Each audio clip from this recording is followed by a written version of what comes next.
तो हिंदी के ऐसे टॉप निबंध जो आपके बोर्ड एग्जाम में बहुत बार घूम फिर के आते हैं, ये ऐसे यहाँ पे निबंध लिखे हुए हैं जो कि आपके बोर्ड एग्जाम में इसमें से कम 3 या 4 आएंगे। 5 या 6 पूछे जाते हैं ना, तो उसमें 3 या 4 इसमें से आएंगे। इस बोर्ड पे आकर लिखा हुआ है, इस पे जितना भी लिखा हुआ है ना 9, इस 9 में से आपके एग्जाम में 3 रहेंगे 100%। तो देख लेते हैं कि पहला क्या है। ये क्या है? निबंध। आज का क्लास में हिंदी का निबंध का क्या करेंगे? खल्लास। तो सबसे पहले देखते हैं पर्यावरण।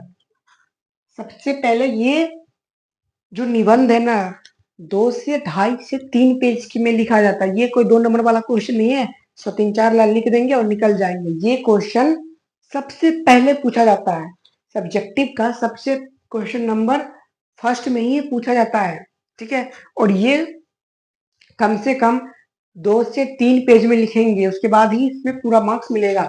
तो सबसे पहला क्या है? पर्यावरण। पर्यावरण, ठीक है। पहला क्या है? पर्यावरण, बहुत अच्छे से लिखना है। उसके बाद क्या है? भ्रष्टाचार। ये सब सारे मोस्ट इंपोर्टेंट है। दूसरा नंबर क्वेश्चन क्या है? भ्रष्टाचार। तीसरा नंबर क्या है? शिक्षा। इसका निवारण भी पूछेगा। भ्रष्टाचार का कारण क्या है, इसे खत्म करने का कैसे करेंगे, तो सारा चीज पे पूछेगा। शिक्षा, शिक्षा का महत्व, ये सारा चीज पूछ देंगे। उसके बाद आएंगे मेरे प्रिय लेखक। नहीं तो पूछ देगा मेरे प्रिय लेखक, नहीं तो पूछेगा मेरे प्रिय कवि। दो यहाँ पे कितने हैं? 2। सबसे पहले पूछ देगा लेखक, प्रिय लेखक क्या पे लिख दो या प्रिय कवि पे लिख दो, तो कोई एक ही आएंगे, दोनों नहीं आ पाएंगे। आएंगे भी तो कोई एक आएंगे। क्वेश्चन नंबर 5वां क्या है? खेल कूद।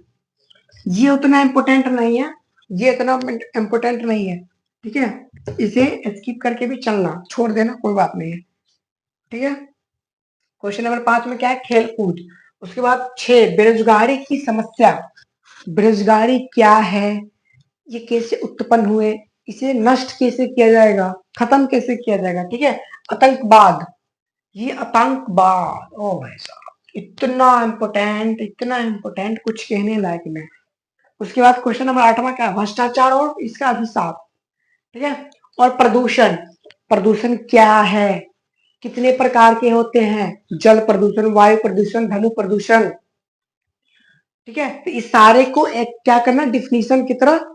अच्छा, पहले प्रदूषण क्या है, वो प्रदूषण के कारण, फिर इसे ये कैसे आया, इसे कैसे खत्म करेंगे, फिर ये कितने प्रकार के होते हैं, तो फिर आएगा जल प्रदूषण, ध्वनि प्रदूषण, मृदा प्रदूषण और मिट्टी प्रदूषण। तो ये सारे क्या है? ये और ये और इस पे और एक ये 3-4 ऐसे हैं जो बहुत अच्छे से आप लोग कीजिएगा। इसमें से कम 3 से 4 आपके एग्जाम में रहेंगे, सेंटर एग्जाम में भी थे और फाइनल एग्जाम में भी रहेंगे।